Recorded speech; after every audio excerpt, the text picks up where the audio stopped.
একটু শান্ত হন।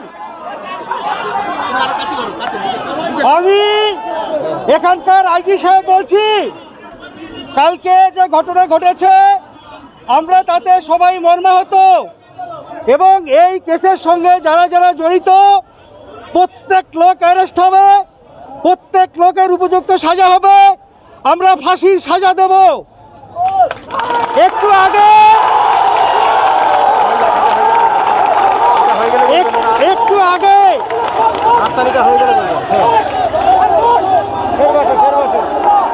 সান্ত্বনা করতে বলে শুনুন, আপনি শুনুন, একটু আগে আপনার কি নাম? নাসির ভাইয়ের সঙ্গে কথা বলে একটু আগে আমাদের মুখ্যমন্ত্রী ফোন করেছিলেন, নাসির বাবুর সঙ্গে কথা বলেছেন ডাইরেক্টলি।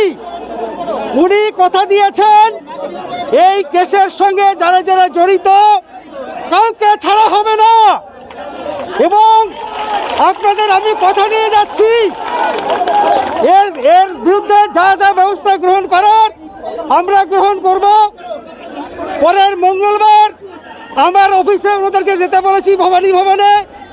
ওনাদের যা যা দাবি আছে সবগুলো আমরা গভর্নমেন্টের সঙ্গে আলোচনা করে ওনার যা যা দরকার, নাসিরবাবুর যা যা দরকার আমরা সমস্ত রকমের সহযোগিতা করব। যে কোনো সাহায্য, যে কোনো ধরনের সাহায্য দরকার আমরা ওনাকে করতে বদ্ধপরিকর, এবং আমরা সবাই একমত ওনাকে সব রকম সহযোগিতা করা হবে। ওনাদেরকে আমি মঙ্গলবার ভবানী ভবনে আমার অফিসে যেতে বলেছি। আমি আর আপনাদের অনুরোধ করব যে আপনারা একটু সহযোগিতা করুন। যে বাচ্চা মেয়েটা মারা গেছে, আমার বোন, আমার মেয়ে, সে মেয়েটাকে একটু ছেড়ে দিন। আমরা চাইছি আজকের মধ্যে ওর পোস্টমর্টেমটা যাতে হয়ে যায়। আমি নাসিরবাবুর সঙ্গে কথা বলেছি, উনি বলেছেন আজকের মধ্যে যাতে পোস্টমর্টেম হয়ে যায় সেটা আমি করিয়ে দেব। দরকার হলে আমি নিজে হসপিটালে গিয়ে ম্যাজিস্ট্রেটের সামনে ভিডিওগ্রাফি করে পোস্টমর্টেমটা আমরা করে নেব। আপনারা সবাই আমাদের সঙ্গে সহযোগিতা করুন, সরকারের সঙ্গে সহযোগিতা করুন। আমরা সবসময় আপনাদের সঙ্গে আছি, পাশে আছি। অ্যাকচুয়ালি এখানে একটা ঘটনা ঘটেছে, আমরা পুরো ব্যাপারটা খতিয়ে দেখছি।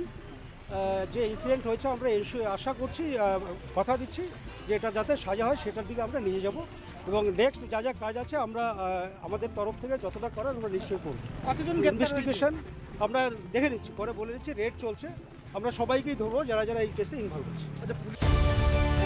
বাংলার কলরব, সত্যের সন্ধানে আমরা অবিচল।